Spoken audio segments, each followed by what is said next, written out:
So it used to be like a known thing that I used to go to jail a lot when I was, signed to Rockefeller, whatever, right? But people never knew the circumstances of why I went to jail. They just thought I was going to jail, right? So for instance, one time, they locked me up for murder because I had a manager named Jimmy the Saint. He got locked up with a brick in his crib, and he was just throwing people under the bus, just getting people locked up. And when his neighbors had got shot, and his cousin that died, so he found that out, their story out, and he said, "Yo, I know who did it." Telling the guy who survived the shooting, "I know who did it," and he said, "I did it," right? Showing this guy videotapes of me and all this stuff. Mind you, the whole time he's around me, sometime, I mean, I'm not knowing he's doing this to me, and he's taking pictures of me and all this stuff, right? And it worked. They locked me up for murder, trying to give me the death penalty. So the whole time I didn't know he did it, nothing to do with it. I'm like, wow, these guys saying I did. I don't even know these guys, right? So when I ended up going to court, I was in jail for it. They trying to give me the death penalty. While I'm in jail for it, while I'm in jail, I go to the preliminary hearing. It took me like a year to go to preliminary hearing. I go to the preliminary hearing, and the guy who said I did it, I'm looking at him like, I don't know you, bro. He like, yo, he too tall. I don't fit. Mind you, the family the person that died, they think I did it. So, now like, it takes like, oh, he got tattoo teardrops. Look at his record. Look at the stuff he did in the past. And I'm like 100% innocent. I'm like devastated by this thing. Like, God, why are you doing this to me, right? Whole time it was the guy, Jimmy the Saint, because he got caught with some coke in his house. And I used to hustle for him.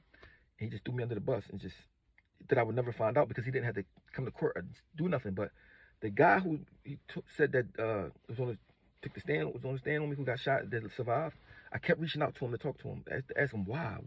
One day he talked back to me. And he told me the story about his neighbor, did this, did that, and told me, he said I did it. And I'm like, it was Jimmy the Saint, right?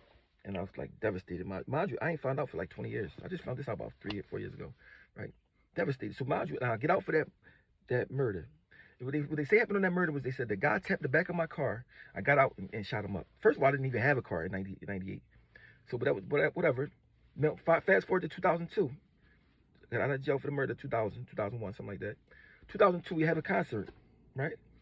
Remember those PT Cruiser cars was out? I had rented one to drive in North Carolina. Those ugly little cars, like a Prowler or something with corny John. So when I leave out the show, somebody's unalive underneath Bean's Bentley, just laying there. The cops got it taped off, so nobody can move. So I'm in a parking space, and somebody behind me in a white Cherokee. They just crashed. I'm talking to some girl. They just crashed into the back of my car. I'm like, what the hell? Get out of the car. I'm like, yo, bro, we parked. How are you crashing? But I was in the low rental car, so I didn't really care. I'm like, you broke the light. He gave me $60 for the light. Shook his hand. Delaney Foxworth is his name. He shook his hand, get back in the car, and nothing happened. Don't you know this guy went to the cops and said I robbed him? And told me if I don't give him $10,000, he gonna say I robbed him. And me being young, said, I ain't giving you nothing, bro. Said I robbed him. I had to go to jail, turn myself in, fighting it. So I'm fighting. I'm like, I know I'm gonna beat it because at the end of the day, the cops is right there. Nobody could rob nobody. The cops is right there. Boy was underneath the car, unalive. Some thousands of people out here because the show was popping. It was a state property show. I'm talking about this movie that I popping, right?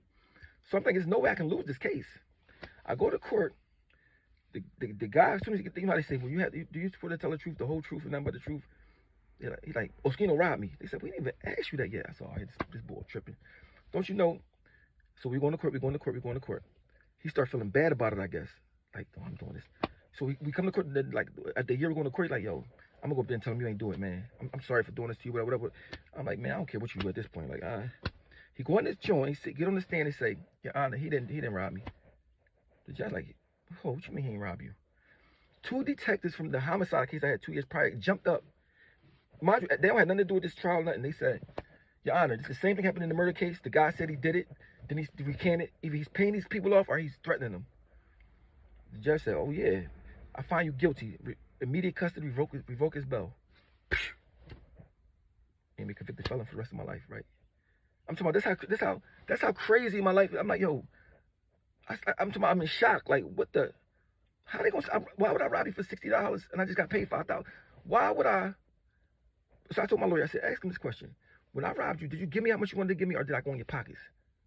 So my lawyer was like, well, how much money did you have on you when he robbed you? The guy was like, I had like about 500, whatever he said. Well, how much you gave my client? $60.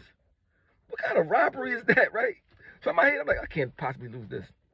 The detectives for my murder case that I was innocent on, instead of looking at it, we locked this guy up, wrongfully locked him up for the murder. They still want me to be locked up because they feel like I got away with something. Came in to make sure I got convicted on armed robbery. Now I'm in jail again. And the consensus is, oh, he always doing something to get you locked up. And that's what makes you even mad. Like, yo, y'all judging me. Y'all don't even know the circumstances of how it is when you're a target, when you start getting money or whatever in the hood. So Delaney Foxworth, right? So now I'm in jail. So I'm in jail for armed robbery, found guilty, whatever. So Dame like, listen, before you get sentenced, I got a lawyer you should check out named Dennis Colgan. He costs a lot, but like, you know what I mean? He the best out there. Him and Tony Patron or whatever. I'm like, man, Dame, I'm so devastated because I know it's a mandatory 5 to 10. That's the least you can get for that case I got found guilty of. So in my mind, like, I'm gonna do life because when I get out, I'm gonna unalive him, right? So the boy Dennis Colgan came to visit me. He said, listen, if you give me 35,000, I'll make sure you don't go to state prison and you will be home sooner than you think. I said, I'm already found guilty, bro. What I'm gonna give you 35,000 for? He said, listen, my wife is a federal judge. I mean, I don't even take cases like this. I'm only taking this on the strength of Tony Patron and boo boo. So, you know, at that time, you could take money out your budget, your rap budget. So I took 35,000 out, gave it to him. I said, so it came to me, like, mind you, like a month later, like, listen, if you plead guilty, even though you already found guilty, now go in there, plead guilty, and apologize for robbing them, you can get out immediate work release. I said, I'm not doing that. I'm not saying I apologize for something I ain't do. So you know what I'm gonna do? I'm gonna come back in 2 months and ask you again before you go upstate. I said, I'm gonna be upstate by then. He said, no, you won't. I just trust me. I was talking to my shorty, and she's like, well, they stay probably popping right now. You'll be on the jail file. You might appeal it, but it's gonna take some years. Just go in there and say you're sorry for doing it so you can get out. It was so hard. I'm like, no, like, that's the thing about it, man. I gotta get out. I gotta get to this money. I gotta, like, don't you know, I went in there and apologized, saying I'm sorry. I don't know what I was thinking that day. And the hardest thing I ever had to do, but as soon as I finished, I was out. So I said, damn, 35,000. I don't know if he paid the judge off or whatever, but Anthony DeFino was the judge's name, right? So now I'm in the work release, right? Anyway, but I'm innocent out of all this stuff. I've been in jail back and forth. I'm innocent. And everybody look at me like, all this boy do is get in trouble. All this boy do is this and that. And I'm like, if they only knew. If they only knew, like, I mean, so one day I see the guy, Delaney Foxworth. I see him, right? He run out the joint all crazy, get the cops, like, got a restraining order against me. I don't even know this dude at all. Like, I'm like, man, I mean, this life, I can't even make this stuff up, right? I mean, so let me tell you the crazy kicker. Now, the judge's name was Anthony DeFino, right? I used to always dream about him, something happening to him and something bad happening to him. And so 2015, I'm about to get out of prison for marijuana. Ben's doing, I got this record that's crazy. They gave me 3 years for marijuana, a little bit of marijuana, 3 years, state prison.